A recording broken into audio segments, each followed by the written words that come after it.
One. Hello, this is The Soul Dive. My name is Lebo, and today I am with Sivu, Giba of Sivubuhle Media. Yes. Welcome very much. Thank you. Okay, so we're going to start off with just talking about you personally, getting to know you just a little bit, and then we're going to go into your entrepreneurial journey a little bit, and yeah. We are so excited to have you here. Hello. Same. I must say that we are recording at second office, and Madam Second Office herself have just walked past us with a nice giggle. Yeah, Sivu, thank you so much for being on the Soul Dive. Thank you for inviting me. I want to do the bio thing, but I'm happy to let you talk a little bit about who is Sivu. Sivu personally? Yes, personally, Kala. Okay, no, that's fine. Okay, Sivu is the co-founder and director of Sivubuhle Media, and we'll obviously talk more about Sivubuhle Media in a bit. But basically, just to give you a bit of background for where I'm coming from, I've been living in other provinces, predominantly Western Cape, actually, Cape Town, my favorite province. Jokes I also like is still Cape. And I would say that I got most of my experience there. Okay. You know, I got to Cape Town. As well as your education, of course. Yes, the second portion of my education was in Cape Town, the film side of things. But initially, where I come from, where it all began, was me actually working as a service provider in Cape Town for. When you say as a service provider, what service were you providing at this point? It's like, you know, your business plans, marketing plans, fantastic. Consulting, mostly business consulting through a company that works with like your business place. There was a platform called Red Door then, which unfortunately closed down, but it was really I great. remember Red Door. You remember? They also had them in Joburg. Yes. Well, I lived in Joburg all along. Yeah, So, that's interesting. that was where I mainly actually provided my services, and that's where I got to understand various reasons why people go into business, what the whole business ethos is from both government and also obviously people side of things, you know. Would you say you got interested in entrepreneurship from watching entrepreneurs, or from actually seeing an issue that you thought, I can solve this problem? It actually started with obviously where I come from, my family. My family comes from a business-minded side of the family. Actually, they're very, very business-minded. And I've seen through that, you know, the different various ways of growing and the business falling and growing again, you know, things like that. But obviously I was young then to understand the whole ethos. But when I was a little out of high school, while I was still studying, I wanted to start a fashion boutique called Black Pot with other friends of mine. Wow. But that, obviously. Did you start it while you were in high school? Well, not in high school, actually. No, after I was out of high school, just while I was still in varsity, while I was still studying in Durban. And the boutique, well, we had gone through to applying through Umsawomvu, which was NYDA now, but Umsawomvu then, but I mean, I think then the Umsawomvu was still starting out. So I guess there were a lot of complexities that I didn't have patience for. So didn't have patience for, you say. But I think eventually, I mean, I was young, we all wanted to explore our lives. So we changed that and left for other provinces. And after I was done, I went to Cape Town, and that's where I worked as a service provider. You say your family background kind of predisposed you to where you knew at some point you will run your own business. So I'm imagining then you went into working for other businesses with the idea that you're gaining experience and knowledge and stuff like that. Yes, I actually worked for a company that does business solutions for various entrepreneurs. Fantastic. So that's where I got to meet a lot of entrepreneurs, and I got to speak to them, analyzing their business, helping them to market and write the business foundation of it, which is your business plans and marketing plans. And what I would specifically do is actually go to their premises to see if they're actually even in the right environment for their businesses to thrive, so that you can help people to actually say, okay, if you are based here, do you have the right traffic for your business? If it's obviously a food or clothing or whatever. I think most people were in construction, so obviously your area where you are also determines the foot traffic that you'd bring in. So it just made me understand complexities of business quite deeply. People being approved for their business loans or business grants. It made me understand how they get approved and how they don't, and what people do should they not and be what approved. should they do and whatnot. Yeah. And so it sounds like you've kind of been in a pivotal point where you can see different businesses doing what they do. Yes. How then did you decide what business you will ultimately be in? You started you've been educated around film, but you started off with fashion. Well, how do you end up at this media house being the thing that you're doing? Okay, just to give you a little bit of background within how I ended up where we are now. Well, it started out with me branching off to the fashion side. I'm a creative, always loved for fashion, hence I started my other company. So what I did was I joined various assisting jobs as a fashion stylist, and that's how I got to understand what the film industry is about. And when I was there, I could see that actually, you don't have to be one thing in this industry, which was great. You can be many things. So I started learning like that, and I started seeing other departments and what they're all about, until I found that, okay, you know what, actually I love this film, this whole film ethos, and I actually want to get the technical training, so I'm skilled in terms of understanding how to put together this whole dynamics of So went to school. What is it about film though that appeals to you the most? I mean, like there are so many elements. There is fashion in film. There is the administrative sides. There is the bit where you actually in production and you're bringing people together stuff. And so what is it specifically that film is my love? Why is that? It's exactly I think for me, what I was loving was the fact that you don't have to be in one particular department. Like, I think I'm the type of person who easily gets bored with the same thing over and over for many years. So I think for me, what was interesting is that you can be in this department, you can do that. You can also be behind the camera if you want, or you can edit, or you can be in whatever, you can change and you can grow, you can be big, you can have your own thing. I love that, so there's many different opportunities within the film industry that one can choose. So that for me was like, this is it. This is actually where I belong, because with the multi-skills that I have and the information I have, I can just, explore the whole, So that's where the drive for us to have Sivubuhle Media was, from the fact that to see the business side of things, the creative, and the element where we can also thrive as a young business. That's where we saw that actually it's a good thing to have our own company, because now we can stand on our own, have these productions that we produce, and show the world what kind of content we would like to produce. Because sometimes some people have different types of content, and you don't necessarily, not say you not love it, but it's not necessarily what you would like to do. So that's Fantastic, why I thought Buhle and I would start Sivubuhle Media. I want to talk about, you've been an entrepreneur for many years, and you've had stop stats, and things that have been successful, things that have not.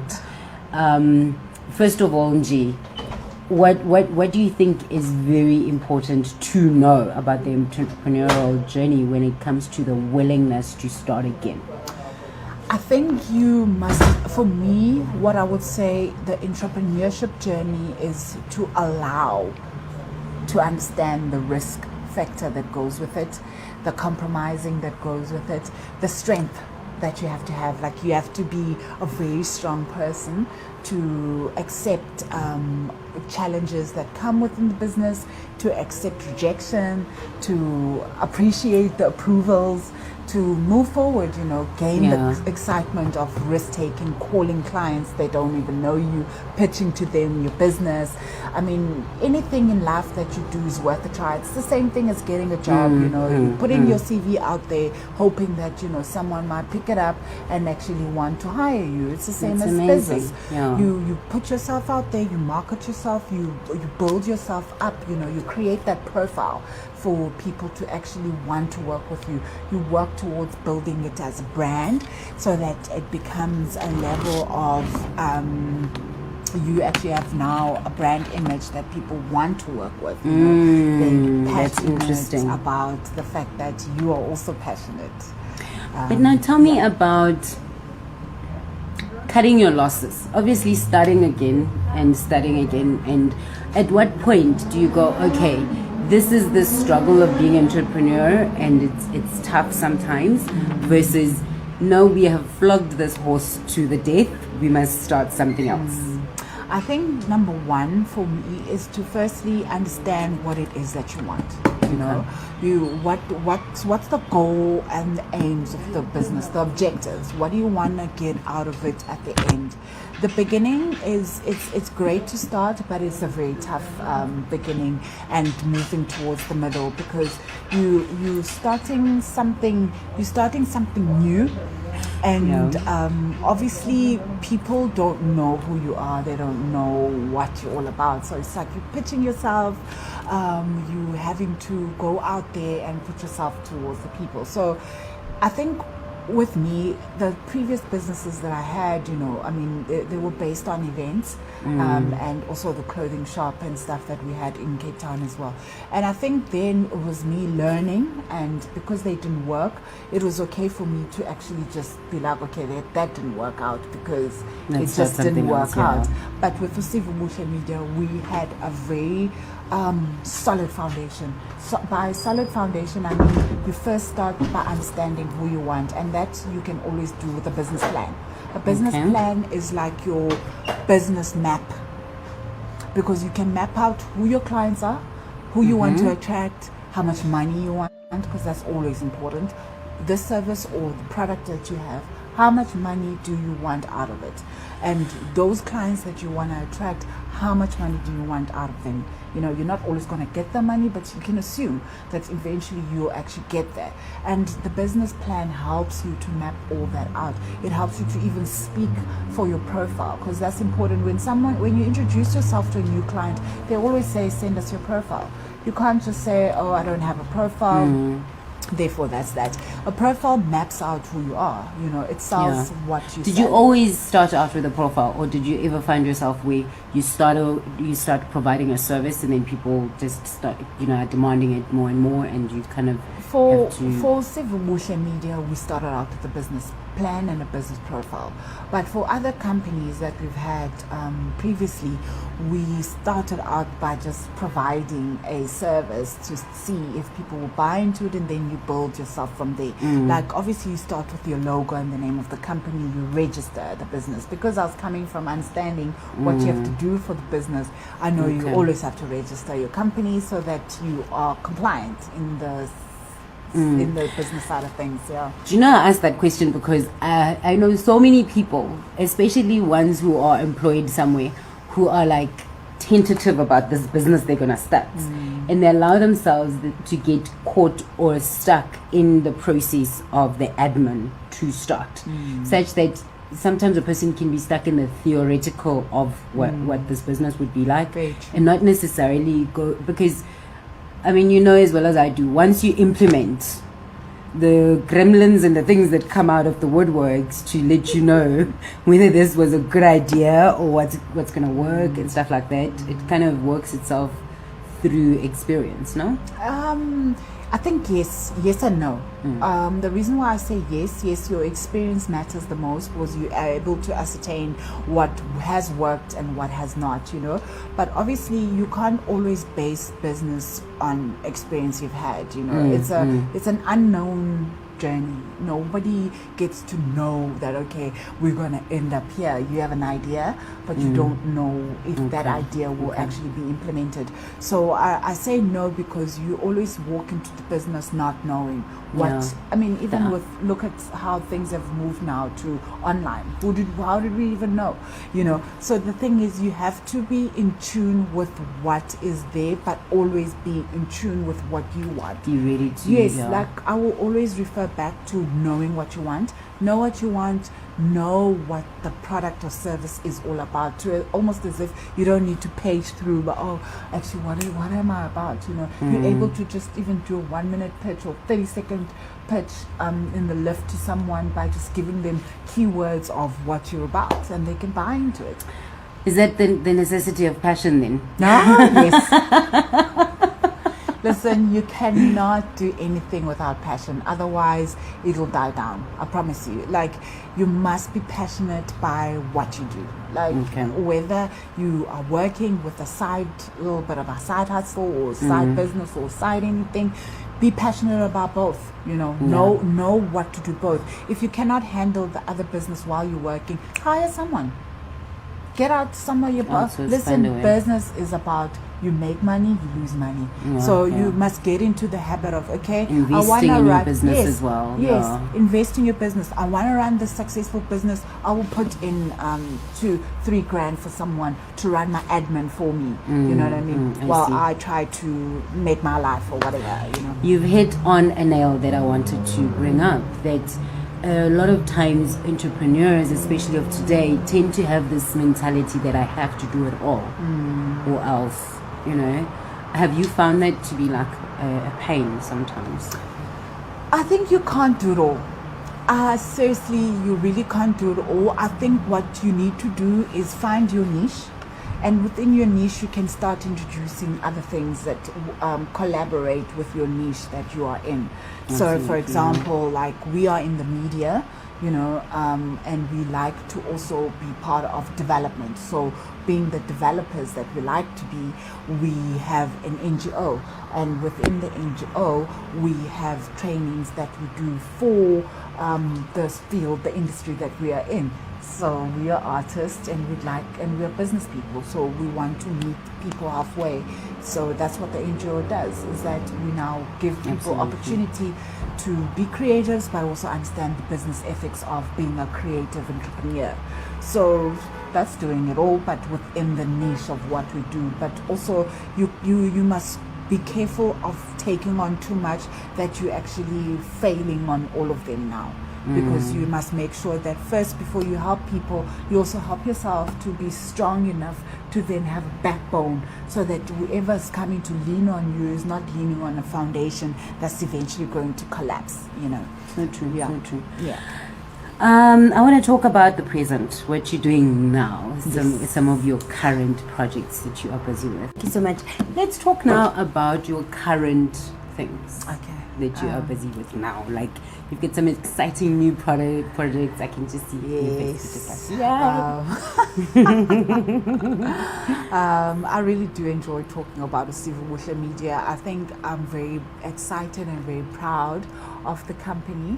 I'm proud of the milestones that it has reached. You know, it's been 6 years into the business, and I cannot say it's been a very easy road. It's been a very difficult one, considering that also we relocated back to Eastern Cape, being it a province that was not really big on film, media, any of what we do, you know. So it's been kind of like we're introducing services that are very much like a blank canvas. Yes. So we've had to paint very hard. Okay, fantastic. How has that painting been? What are you painting? Okay, so we actually are a documentary production company. Okay. And the reason why I start off with documentaries is because that's the film side of things element into the company. So we produce a lot of traditional indigenous content, which is our stories that we have in the Eastern Cape that we are rich of, you know. Okay. And currently we're producing a documentary called Wadi, which is a traditional indigenous musical bow instrument. made out of a bowstring Oh, and oh yes, calabashes. okay, okay. I hear you. Place So that's what we produce, amongst many other traditional indigenous content that the series that we have. And then on the other side, which is like our bread and butter, making money scheme, is the corporate promotional videos, and obviously documentary style corporate photography. So that's pretty much what we do on the other side, which is all your digital marketing. Can you tell us who you've done something for that we've actually done for Second Office, where we are currently. Previously, we worked a lot with NGOs, and also the Department of Agriculture, because we love the farming landscape side of things, because it's really beautiful on the visuals. So we've often based ourselves there, but we've had to change that because tenders tend to be very tricky. I think, and there's a lot of work that goes into them that take you away from the actual core. Well. Yes. The thing is, I think also when it comes to video, it's people don't understand the quality of work that goes into the video. So you tend to feel very rushed to produce the work, but yet you actually do need time to produce it properly, where you're taking the viewer who's going to watch it from beginning to end, from beginning, middle to end, so that they can get the holistic picture of what it means, what's the story about, what's this that you're trying to show. I like you know that. what I mean? Yeah. Cool. So that's what we actually really pride ourselves with. That's like our niche thing, where it's all about the storyline. What's your story? Everybody has a story. Every business that started has a story. I mean, you have old businesses like Kingston. That's a beautiful story. It's a story on its own. Why did they start such a business? Did you do their story at some point? No, I'm going to. You're going? Yeah. I'm going to pitch to them. Good. We're going there. So tell me something. I mean, there's so much that you're doing. We talked about the business side now, ne? You're also doing a lot of community type of outreach work. Yes. Talk to me about that as well. Okay, that is a very big passion project of ours. How that all started is the fact that when we came to East London, we used to get people applying to, we still do, getting youngsters applying in our company, looking for internships, looking for opportunities and whatever, and even mentorship and whatever.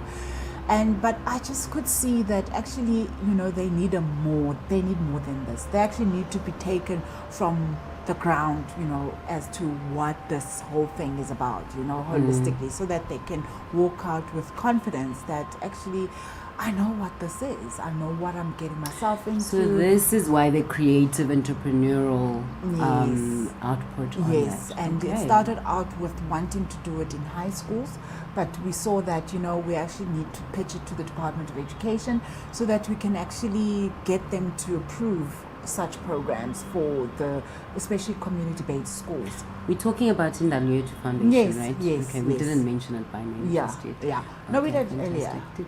I actually didn't mention it by name, but yeah. So that's how Ndamase Foundation developed, was from those high school programs we used to do. And then now what we've decided to do is the Creative Entrepreneurship Incubation Program, which then also mixes with exhibition like your arts and craft fair. That we would like to develop in Tanzania and Duncan Village as well. So that is what the developmental program. So we're just basically getting artists who are already doing their creative work to help them to become these business creative entrepreneurs and get them to be able to align themselves with the opportunities that are available in South Africa. There's so many that people can apply to, but people miss the compliance element of it. So to avoid that frustration, let's help them get compliant. To help them to even have a platform where they can sell their work, because there's no such that exists right now in the Eastern Cape and in Tanzania. It's interesting. Specifically, there's no platform where artists can go and sell their work, galleries, exhibitions where people can see. There is now that you're developing it. Foundation. Tell me about some of your partners in this Ndamase. Okay, well, I would say we've been funded by the lottery, so I would say that's like our big grateful partnership that we formed. They obviously have liked our sort of program that we have applied for, and now we are hoping to partner with more. We've partnered with the youth center, the youth development center in Mdantsane. Yes, yes. We've also partnered with the Mdantsane library. And also now we're currently working on partnering with the arts center that's in Mdantsane, so that we're able to do these programs properly. Okay. All right, we're coming to the end of our talk, but I want to touch a bit on, this is the soul dive, so we do want to know that there is an overarching purpose. You've used some of the businesses that you've previously had. You've used Sivubuhle Media, and now you've got Ndamase Foundation, but over and above all of that, there is an overarching drive that's like, if I do this one thing in life, I must do this. What is that for you? For me, it's purely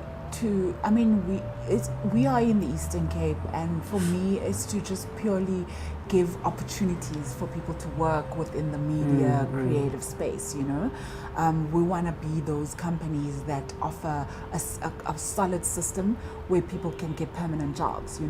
Where we are like Rob Pollock, that's been standing for like many years, and the system is still working. Even if the guy will leave, somebody else his family member can take over.